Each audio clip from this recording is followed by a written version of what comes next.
உங்களுடைய வாழ்க்கையிலே சிறுமைப்பட்டு போய் தண்ணீரை தேடி அலைகிற சில வானத்து பறவைகளைப் போல நீங்களும் உங்களுடைய வாழ்க்கையில சில காரியங்களை தேடி அலைந்து கொண்டிருக்கிறீர்களா?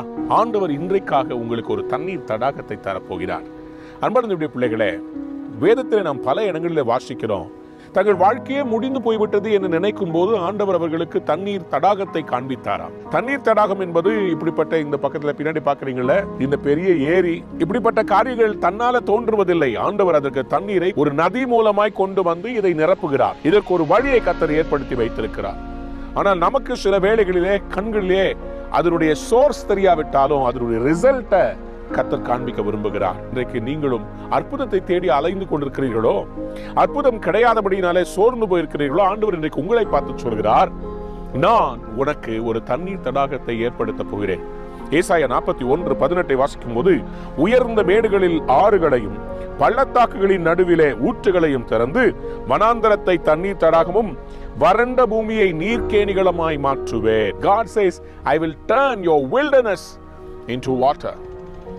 இந்த தண்ணீர் தடாகத்தை சுற்றி நிறைய வீடுகள் கட்டி இருக்கிறாங்க. இங்க தண்ணீர் இருக்கிறதுனால செழிப்பாக பக்கத்துல வயல் நிலங்கள்லாம் பச்சை பசேல் என்று இருக்கிறது. All this because there is a water body. இன்றைக்கு ஒருவரும் தேடாமல், ஒருவரும் உங்களை கண்டு கொள்ளாமல் இருக்கிறார்களா? ஆண்டவர் உங்கள் வனாந்தரத்தை தண்ணீர் தடாகமாய் மாற்றி எல்லாரும் உங்களை தேடி வரும்படி செய்வார். You are going to become a blessing. உங்களுடைய வறட்சி முடிய போகிறது. கடன்ல இருந்து வெளியே வர போறீங்க. சீக்கிரத்துல கர்த்தர் உங்களுக்கு ஒரு நல்ல இடத்தை கொடுக்க போறார்.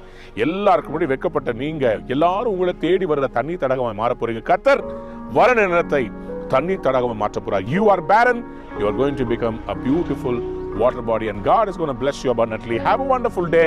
உங்களுடைய வியாபாரத்தை கர்த்தர் தண்ணீர் தடாகமாய் மாற்றுவார். உங்களுடைய குடும்பத்தை மாற்றுவார். உங்கள் வாழ்க்கையவே தண்ணீர் தடாகமாய் மாற்றுவார். God bless you.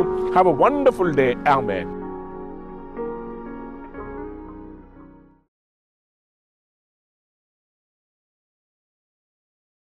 தண்ணீரை தேடி அலைகிற சில வானத்து பறவைகளைப் போல நீங்களும் உங்களுடைய வாழ்க்கையில சில காரியங்களை தேடி அலைந்து கொண்டிருக்கிறீர்களா?